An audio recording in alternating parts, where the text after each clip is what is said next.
Hello and welcome to episode 459 of the official EstablishTheRun.com podcast. My name is Adam Levitan, as always, joined by Evan Silva.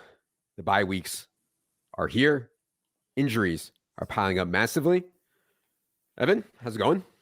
Yes, the bye weeks finally here. 5 weeks to open the season without a single bye. Now we have 4 teams on bye. That means that we have to pay special attention to the waiver wires. I mean, especially with all the attrition that's going on around the league. I mean, injuries galore. Yeah. Get to it. On today's show, we're going to go team by team through the NFC, talking through everything we saw in week 5, what it means as we look ahead. Before we get into it, have to remind everyone the NBA season starts in exactly 1 week, Tuesday, the 18th of October. Our draft kit is live for sale now if you have a fantasy hoops draft coming up. Also, we are ready to rock with our DFS product. There is really nothing like it. I can't even convey to you all how much work it is, how hard it is to do projections and do them all and do them well for 20 teams every day, 7 days a week for 6 months plus. I mean, it's like an NFL main slate Sunday every day for 6 months. We have a big team of people working all over the globe on our projections.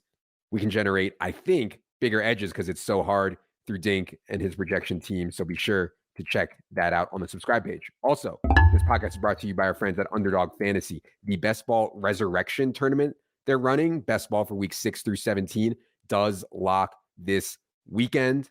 I believe it actually locks Thursday. And so you need to have your teams drafted by then. We do have rankings for this format. You can check it out in the season-long tab under Best Ball on the site. All right. Let's go with the NFC here, Evan. Good news for Rondale Moore was he was back in the slot. And so A.J. Green got healthy. It was A.J. Green and Marquise Brown on the outside, Rondale Moore back in the slot. 63 of 69 snaps for Rondale Moore, which meant he played in 2 wide sets also ahead of A.J. Green a lot. 52 of those 63 snaps, though, were in the slot. 8 targets for 19% share, 768-0. That's good. The bad is that in the slot, Rondale Moore's ADOT went back down to that minuscule sub 3-yard mark that we saw last year. And we have DeAndre Hopkins coming back soon. So it's not all roses for Rondale Moore, but it was certainly a good sign. Mm-hmm. What did you see out of him and the Cardinals this weekend? Yeah, I mean, I think that we just know how they're going to use him at this point going forward for as long as he stays healthy, and that he's going to be a close to the line of scrimmage player. I also think that kind of helps him because I don't know if he could win outside at 5'7", 180 or win downfield like that. I mean, every now and again, you're just going to have to – it's sort of like the Curtis Samuel situation, you know, where you're going to kind of just try to have to bank on his volume, his potential to break bigger plays because they're not going to be handed to him because of his low ADOT. With Eno, I wanted to note that it's pretty clear that Eno Benjamin is the 1 or the 1B or the 1A when James Conner gets hurt, because James Conner left this game with a rib injury. Cliff Kingsbury said afterwards that he checked out okay. But I mean, the injuries are already starting to pile up for James Conner, but it's clear that Eno Benjamin is the clear-cut handcuff over Darrell Williams. Yeah. And not only did James Conner get hurt, but Darrell Williams, the mentor, also got hurt in this game, and you got to see Eno spread his wings. I think Eno was ahead of Darrell anyways, like Evan mentioned, but now Darrell goes down also. We're tracking that injury situation. But Eno can play, man, and Eno can play well in the pass game. I think Eno, like James Conner, looks like he's running around not explosive at all right now, and he was never that explosive a player, I guess. So I kind of like Eno. I've been holding Eno in general, have some Eno best ball. So I'm kind of excited for the opportunity that Eno has. Would not surprise me at all if Eno cut into James Conner, even if James Conner plays going forward whatsoever. Let's go to Falcons. So Drake London may have banged up his knee late in this game. You know, I know some people saw him go into the medical tent, come back out, whatever. But man, only 23 routes on 34 dropbacks for Drake London in a game against the Bucs where Kyle Pitts didn't play. I mean, at this point, it's almost comical. I know some of that was maybe due to the knee. Drake London earned 7 targets on 23 routes. He needs to be out there for every single drop back that Marcus Mariota makes. Dude is an alpha. Arthur Smith continues to be the bane of fantasy players' existence. I mean, Falcons have had a chance, to their credit. They've had a chance to win, I think, all 5 of their games. Like, actually a pretty good chance to win all 5 of their games. Maybe if you get the ball to Pitts and London more, though, you actually win some games. What do you see out of the Falcons' narrow comeback defeat to Tom Brady? And by the way, if not for that phantom roughing the passer call, maybe they do win that game. Yeah, I mean, I thought the Bucs would come out and dominate that game. And I mean, at the end of the day, like the Falcons only ran 56 plays.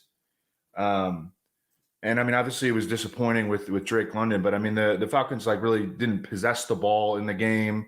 Marcus Mariota, I think we've seen he's real average.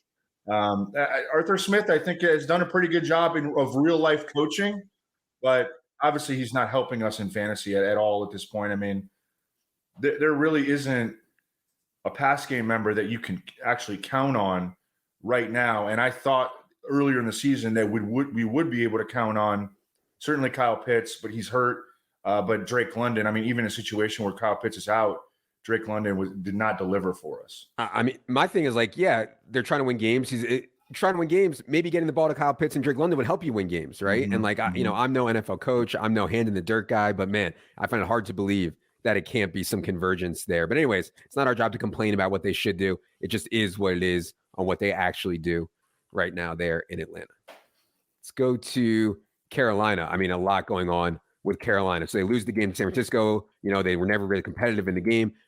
On Monday, Matt Rule was fired and Baker Mayfield was hurt. So now we have interim head coach and we have PJ Walker, shout out Team XFL, MVP of the shortened XFL season, if there was one, PJ Walker. But schedule is not easy. Rams, Bucks, Falcons, Bengals coming up. What did you think of the Matt Rule firing? What do you think of PJ Walker, and how does all this affect your outlook on some of the Panthers guys going forward? Well, PJ Walker did have success. I think it was with June Jones, wasn't it? In that spread offense and the Houston Renegades, the world famous Houston Renegades. Yeah, yes. They were a lot of fun to watch, like legitimately. He was good there, but he's never been good in the pros, in the big leagues. So I'm very skeptical that he's going to be able to do anything, especially behind this offensive line that has been really bad in Carolina. And I wonder, when are they going to start stripping it down? Because we've already seen rumors of the Bills maybe pursuing Christian McCaffrey. I would love to see DJ Moore get out of Carolina.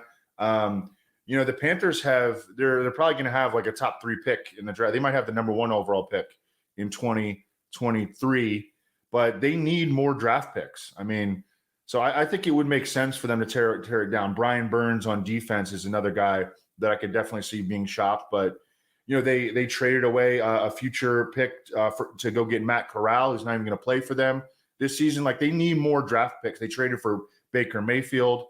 They should be very incentivized to start dealing guys away, and I think they should. Yeah, it's hard to pull off these trades in the NFL. I mean, DJ Moore has a pretty big contract and pretty big cap hits coming up. It's hard to make these trades, but I'd absolutely love to see it. We already heard about the Patriots Christian McCaffrey rumor. I mean, Christian McCaffrey in the worst possible situation has been unreal. 85% of the snaps. He's getting 20 touches a game. He's 8th in the entire league in scrimmage yards. He's like 5th in fantasy scoring among running backs, even though the Panthers have been absolutely atrocious. Obviously, Christian McCaffrey on the Bills or some other team would just go completely nuke. I mean, yeah, he looks great out there too. Yeah. I mean, he looks awesome on the field. Do you think Baker is better than PJ Walker? Yeah, I do. I love the XFL. I love the Houston Gamblers. I kind of think Baker is better than PJ also, and it pains me to say that. But for people out there hoping like this is going to be some big spark for DJ Moore, I don't think we're going to see that with PJ Walker.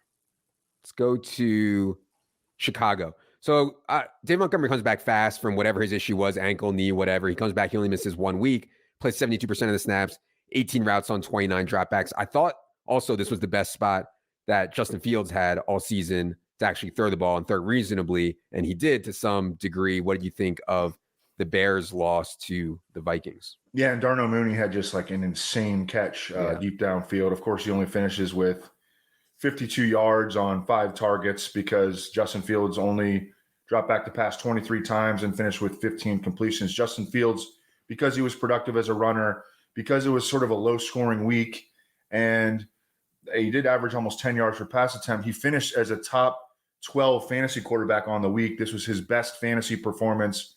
Before that, he was in like the 25 to 30 range. I mean, he really hadn't been doing anything in fantasy. Now they got the Commanders on Thursday night. total of 38 points. I have the matchups column up on the website for Commanders. Bears, don't get too excited. It's gonna be a real barn burner. Commanders, Right. Bears. Let's go to Dallas. The injury note I have here is that Dalton Schultz aggravated his knee injury in this game, but another really good win for Dallas, beating the Rams this time in a game that Micah Parsons looked like he was banged up. They lose Dalton Schultz. Tony Pollard rips off a big run, but it's kind of as expected. And like Dak, I think probably wants to get back because he's seeing Cooper Rush out there winning all these games. I'm not sure the Cowboys are rushing Dak back because Cooper Rush continues to play reasonably and help them win games. What do you see out of Dallas? Yeah, we're doing this show on Tuesday, early afternoon. Jerry Jones was asked about whether or not Dak Prescott is going to be able to play this week. And Jerry Jones was like, well, he's got to be able to show that he can spin it. I mean, he's got to be able to grip the ball. That's why he couldn't play last week. So I think it's still a day by day, week to week situation. Mm-hmm. And I would say he's very much 50-50, maybe at best, to play in week 6. Yeah. Yeah. And I don't really have any other notes on the Cowboys. Their usage is relatively predictable. Right now, we know how the wide receiver and the running back rotation is going to go. Lions. I mean, I hate early bye weeks for teams usually. No one needs a bye more than Lions right now. I mean, they just went into New England with no chance, no prayer. Jamal Williams wasn't even the lead back. The Sun God only got 21 snaps. DeAndre Swift couldn't make it back for this game. After the bye, I expect a fully healthy Amon-Ra, a fully healthy DeAndre Swift, and them to play much, much, much better offensively. What you see out of the Lions, who just got embarrassed by the Patriots. Yeah, I mean, we kind of anticipated this might be not the end of the road, but this might be a pit stop for the Detroit offense, and that was the case here. Amon-Ra St. Brown was clearly on a snap count. Mm-hmm. They go into their bye. You're right. I mean, they really need this. And you know, I would look into maybe trying to buy on DeAndre Swift right now, because we've seen that this offense can be explosive. We've seen that he has a big ceiling, but he still hasn't fully realized his potential. I think that when they come out of their bye, like, he has, overall top 5 RB1 upside the rest of the way. Yeah, and if you think they suck, I mean, when they sucked worst last year, that's when DeAndre Swift was going off. I mean, DeAndre Swift was going nuke when they were losing a lot last year. And I actually don't think that they suck. I think they'll turn around and win some games. Probably not as many as I had hoped for all my bets, which are not looking good right now. But I think they'll win some games. And either way, I think DeAndre Swift, I like that call a lot. According to a bunch of metrics, they have, like, almost by far the worst defense in the NFL. And I mean, that isn't going to change. So, no. I mean, they're going to have to score points too. Go to the Packers. Packers are not a good team. They're just not. I mean, they go to London and they lose to the New York Giants. Christian Watson hurt his hamstring. Also, a lot of times they give buys after these London games. Packers do not have a bye. Randall Cobb pops up out of nowhere for 13 targets, 799, 0. And also, the thing that sticks out to me is they're not using A.J. Dillon. I mean, A.J. Dillon's usage continues to plummet for this team. What do you think about the Packers' loss over in London? Well, it was weird because Aaron Rodgers came out, he was just carving up the Giants on short stuff. And then, and I mean, the Packers had a sizable lead at halftime. I mean, they were up by, they were up 20 to 10. Yeah. They're up 20 to 10. They come out in the second half and they're trying to go deep. It's like they changed their game plan despite the fact that they were being so successful playing this one particular way. I was reading Dan Dugan's of The Athletic, his post-game recap, and he thought that it was like an Aaron Rodgers decision at halftime. Like, Aaron Rodgers doesn't necessarily want to play that way, just a bunch of short stuff. But either way, I think that was really strange. The Packers didn't score any points in the second half. In fact, checking that. Yeah. Oh, they scored, I guess, 2. Yeah. They had the safety, but I mean, they didn't score any offensive points in the second half. Yep. Ugly. Let's go to the Rams. Ben Skowronek, Evan. Ben Skowronek. Skowronek. Whatever. I think it's Skowronek. Okay. Ben Skowronek now has more targets on the season than Allen Robinson. Yeah.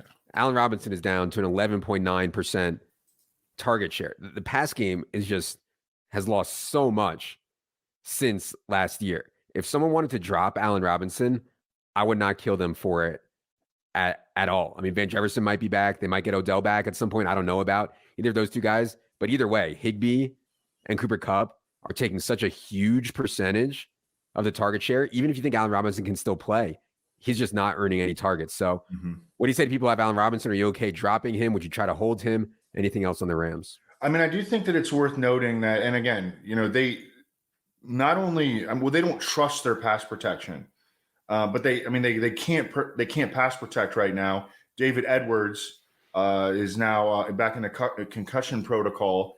I mean, they're giving up, I think it's 12 sacks taken by Matthew Stafford over his last 2 games. And they're like living in fear with their play calling.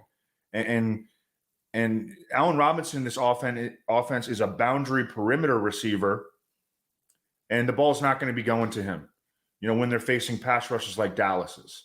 The schedule will lighten up here in the forthcoming future, but right now, I mean, they're in no way equipped to get the ball to Allen Robinson. They're not even trying to do it. They'd rather throw a screen to Tyler Higbee, a dump off to Darrell Henderson. Kupp is still getting his, but the ball is not going to go outside to the boundary, to the perimeter. And Allen Robinson has not been winning either. So it's a rough situation. Yeah. I think when the rest of season top 150 comes out for you guys tomorrow, Allen Robinson will either be like buried at like 140, 150, or just not be in it at all. And that's kind of the state of it. Yeah. Next few games, though, for the Rams, home against the Panthers, home against the 49ers, at the Bucs, versus the Cardinals. So certainly some easy spots there. I mean, but I mean, there's some real tough spots there too. Sure. Panthers and Cardinals are obviously good spots. 49ers, obviously not. Let's go to Minnesota. So last 2 weeks, routes per dropback for Dalvin Cook was only 44%. He was at 65% the first couple weeks. I suspect this has to do with the shoulder issue that he hurt a couple weeks ago, and now they're using Alexander Mattison more in passing situations. Dalvin as a runner, though, looked really good. Obviously, it was a really good matchup home against the Bears, finds the box twice, but I think the underlying usage here is at least worth noting on Dalvin Cook. Any thoughts on him? Anything else on the Vikings? No, I think Dalvin's playing at a pretty high level. I heard some analysts that I respect before the season saying that they thought that Dalvin Cook might be washed. But, I mean, I looked at the underlying metrics entering the season and the team previews. I thought it all looked good. And I think that he's looked good when he's gotten the rock this year. He's been a little up and down. He was very, very average in the first 4 weeks. Finally has this breakout game. I mean, it's just kind of reaffirmation that, Dalvin Cook can still play, and he can still be a big factor in an offense that every week really has high scoring potential. Yeah. Yeah. And a huge Justin Jefferson game, kind of as expected there. New Orleans. Some stuff. Taysom was tight end eligible on Underdog during the summer, throughout the whole summer. And at that position, like just the fact that he could make a start at quarterback, just the fact that he could do some slash stuff, was, in hindsight at least, better than some of these Molly Cox, Brevin Jordan, Logan Thomas, Evan Ingram, whatever was going on at the back of these tight end flyer shots. And so Taysom goes out, plays 23 snaps on Sunday. No Michael Thomas, no Jarvis Landry. Chris Olave gets hurt. So 23 snaps for Taysom Hill, scores 4 touchdowns on 23 snaps. 11 of those snaps at quarterback, 6 running back, 4 tight end, 2 slots. So, obviously Taysom's going to have some really bad games. He's going to have some games where he doesn't play very much at all and he does nothing. But the fact that he can have these really good games at such a dusty tight end position is super valuable, where you can play him at tight end. Any thoughts on that, Evan? Anything else on the Saints? No, I was big on the Taysom Hill thing. Actually, in the Pros versus Joes FFPC, they had like this high stakes analyst on with Eric Balkman, who's the host of the show, and I was listening to it while I was drafting. You can listen to the guys talk, and they break down the picks and all that. And we got to the 16th round, and I took Taysom Hill. and Balkman goes to this guy. What do you think Evan's doing here? And the guy was like, oh, he's just running out of people to take. He's just taking anybody at this time, right? I was like, no, there's actual strategy behind this, bro. Yeah. But at the same time, like, we had a question on Sunday morning, should I play Taysom Hill this week? And I was like, no. Right. Well, he's a best ball pick, and he's going to be extremely volatile. To that point, he had not played more than, I think, 25% of the offensive snaps in any game. So I my apologies to that dude. I gave we gave him bad advice, but that's how it's going to be on a weekly basis going forward. That's the problem. For season long, you can't really start him. I mean, you can if you have like some other, like if you're around like Albert O, or like you can start him in spots like that. But it's hard for me to pull the trigger on starting him over someone that's actually we know is going to be out there a ton. So for best ball, it was obviously a no-brainer. I also wanted to highlight Alvin Kamara, man. I mean, this was vintage Alvin Kamara. 73% of the snaps, 73% of the carries, 24% target share, 29 touches, 194 total yards. I mean, and if he didn't get cucked by Taysom 4 times, he would have had touchdowns also. I mean, this was an awesome Alvin Kamara game. Great to see him back. And I do think that Dalton is better for Kamara than Jameis. I just want to put that out there. Certainly didn't hurt Kamara that Michael Thomas and Jarvis Landry were out and Chris Olave went down. So Olave with a little bit of a scary concussion there. Yeah. I thought it was great to see from Alvin Kamara getting that passing game usage. You remember early in the season, he had that one game where like he was pass blocked a bunch more than he ever, I think maybe the most pass blocks in his career or something. And now we see him go six targets, catches all 6 for 91 yards, looks great on the ground. Awesome game for Alvin Kamara. New York Giants, what a win for the New York Giants. The 4-1 New York Giants. I mean, Danny Dimes, you got to give it up for Danny Dimes. A bulky ankle, still runs it 10 times. I mean, Daniel Jones is now averaging 8.2 rushes per game.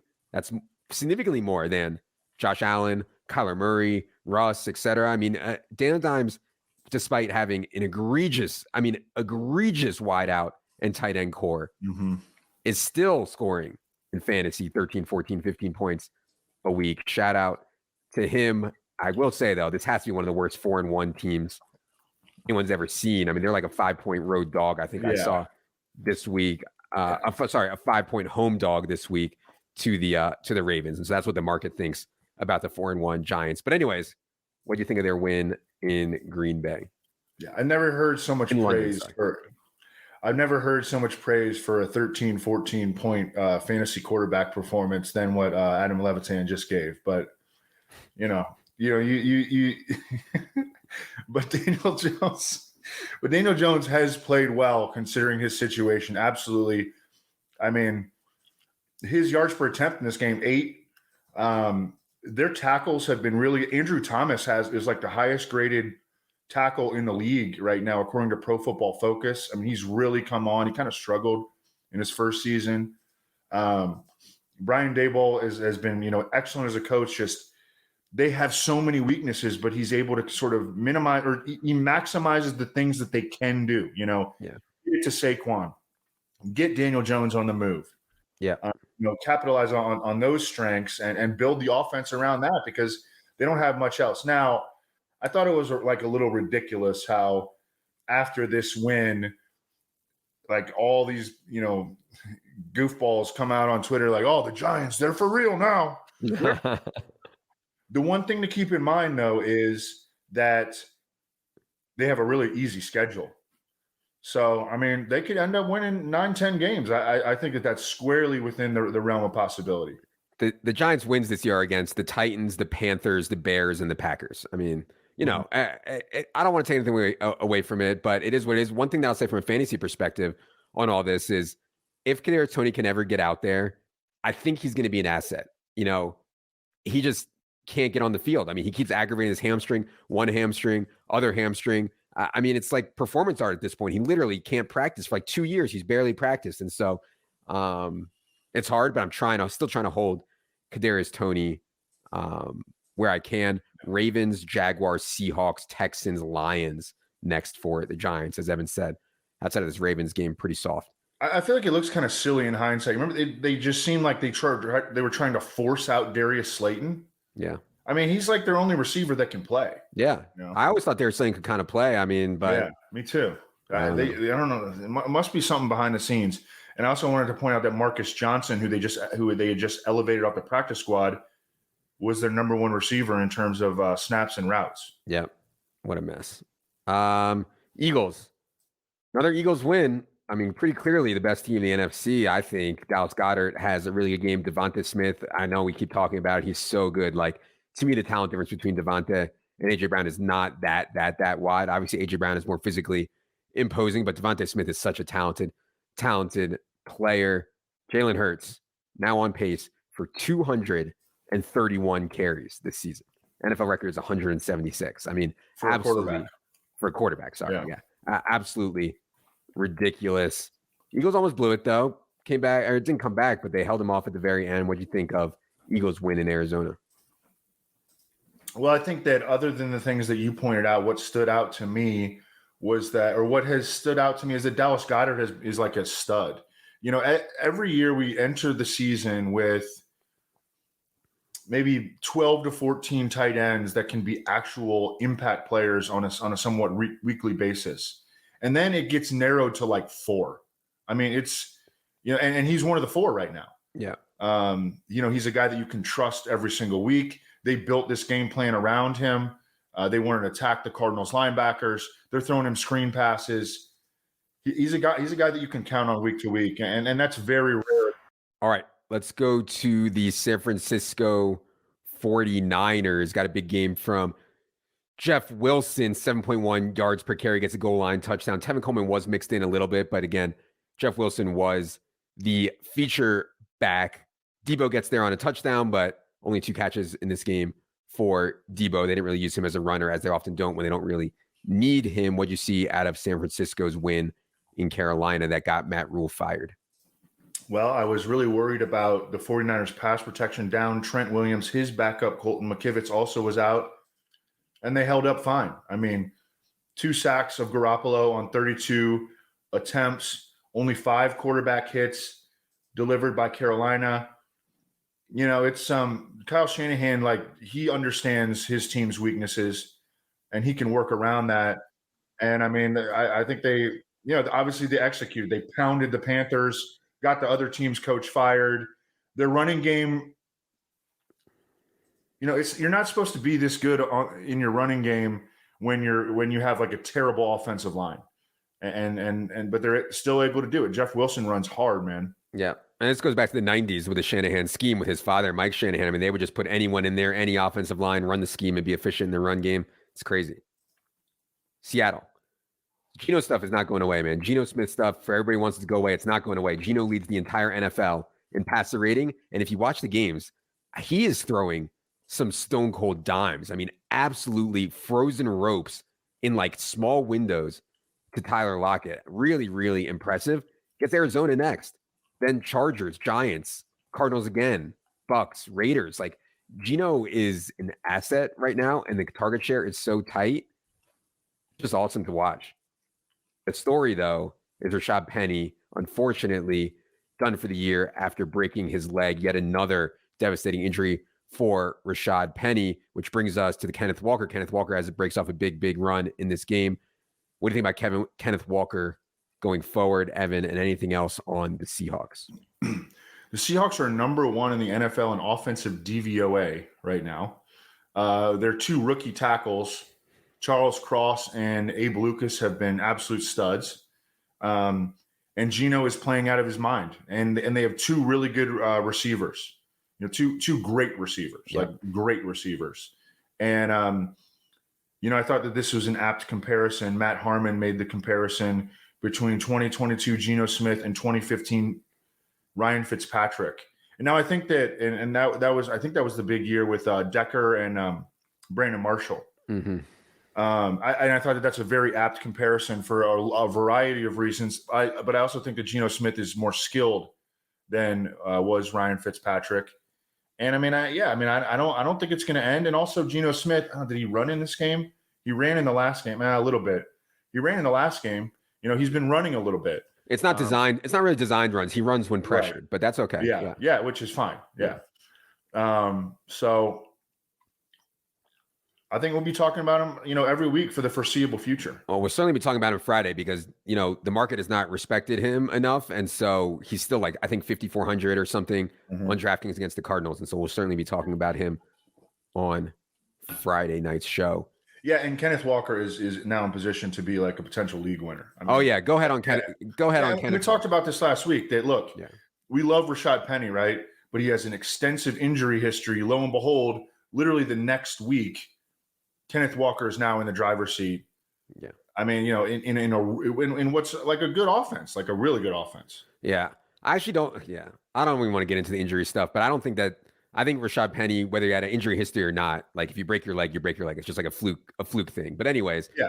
But it's just a reminder that Kenneth Walker wasn't getting the ball pretty much, but he was in position behind a guy who was at risk of injury. It doesn't matter if you're right. It doesn't matter.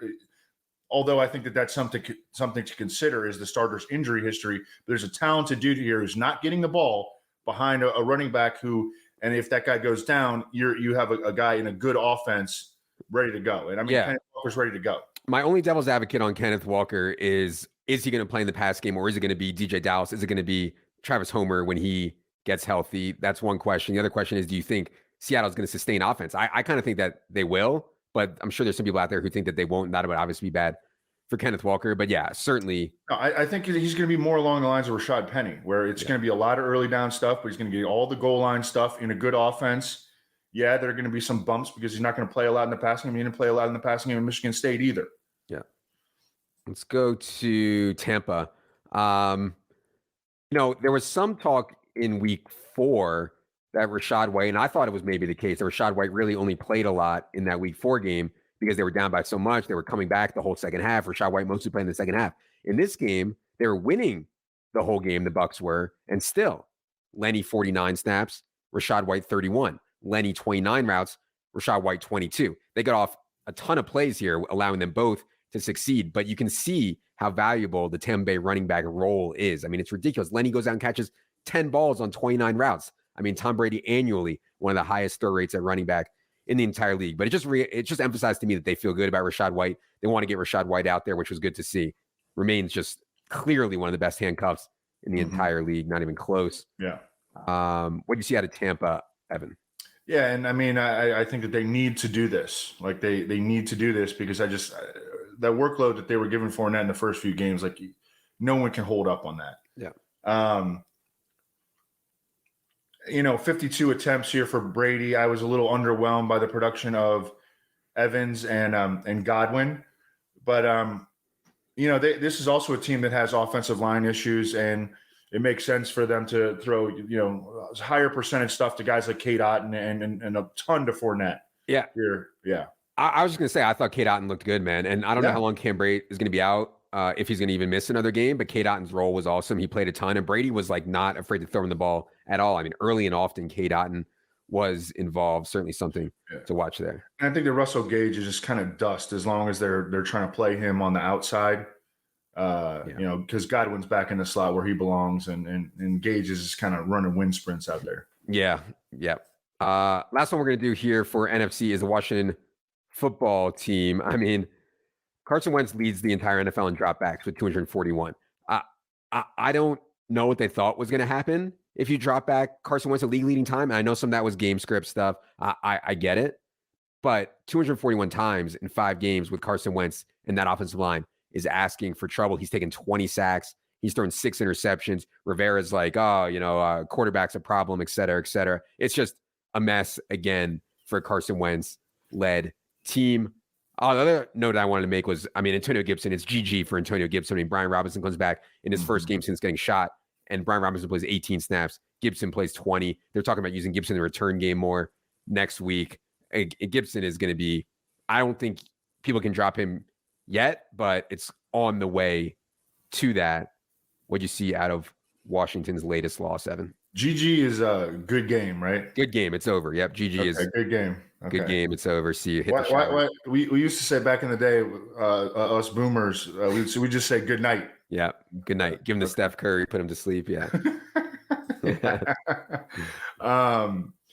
Yeah, to me, it's just a matter of time before they go to Heineke or Sam Howell, who was really good in the preseason. It's just a matter of time. And I mean, I guarantee you Ron Rivera has already thought about it. And I feel like it could happen as soon. I saw we took the under on Carson Wentz passing yards, 227.5, I believe. Yes. On Thursday night. I mean, that could hit when he gets benched. I mean, that could get you there. Yeah. The backfield is just it's a three-way rotation right now. Brian Robinson only got 9 carries, 0 in the passing game, but he did all the short yardage stuff. And then McKissick, I mean, he led the team. He led the backfield in snaps here. He's got I think he's 3rd among running backs in receptions right now. And he's not going away. I think it's going to be a 3-man backfield, but it may get narrowed to a 2-man backfield. And in that scenario, and we'll see how Brian Robinson recovers. I mean, now he's on a short week. But, going forward, I think that Brian Robinson is going to be the early down guy, McKissick, the passing down guy. It's just a matter of time, a matter of when that happens. Yeah. And that was going to be the case until Brian Robinson got shot. That was going to be the case for sure. I'm sure some people are thinking about adding De'Ami Brown.